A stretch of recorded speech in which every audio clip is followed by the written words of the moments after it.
All right, welcome. In this explainer, we're going to walk through exactly how to self-inject peptides safely and, just as importantly, confidently.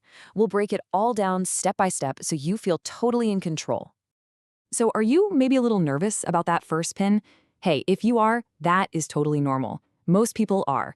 But trust me, this guide is designed to make the whole process clear, simple, and a lot less intimidating. Okay, before we jump in, I gotta make something super clear. Today, we are only talking about the physical act of the injection itself. If you're looking for info on how to reconstitute the powder, how to mix solutions, or calculate your dose, we've got other explainers that cover all of that in detail. All right, first things first, getting your gear ready. Proper prep is the key to making this whole thing safe, smooth, and stress-free. So let's start by getting all our supplies together. Okay, so here's the essential gear you'll need to have laid out on a nice clean surface. You'll need a sterile, single-use insulin syringe, some alcohol pads, your peptide vial, of course, and a proper sharps container for disposal. Every single one of these is important. Let's talk about syringe gauge for a second, because it can seem a little backward. With needles, a higher number actually means a thinner needle. Yeah, kind of weird, I know. But for these subcutaneous injections, a 30 or 31 gauge is super common because that thinner needle just makes it a lot more comfortable.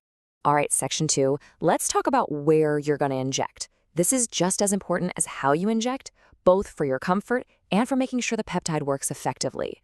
So, these are your 3 go-to spots: your abdomen, your upper outer thighs, and the back of your upper arms.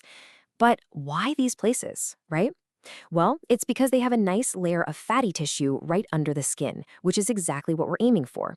It's perfect for the slow and steady absorption of peptides. Okay, this is probably the single most important rule I'm going to give you today. You have to rotate your injection sites. Do not pin the exact same spot over and over again. This is crucial for preventing tissue damage and making sure the peptide absorbs properly every time.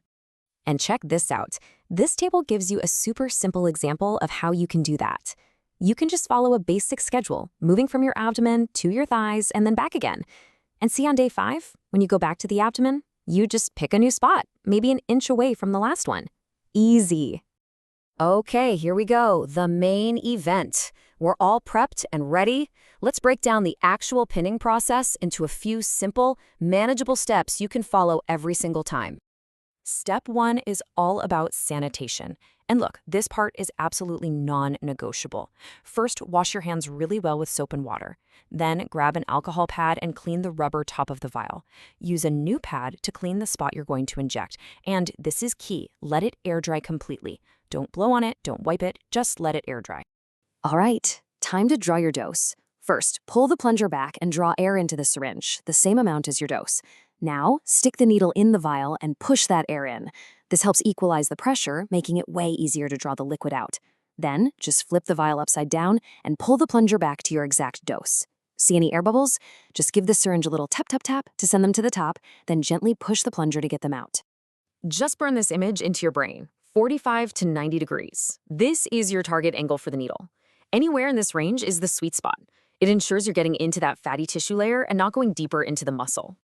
And now, the injection itself. Take one hand and gently pinch about an inch of that clean skin.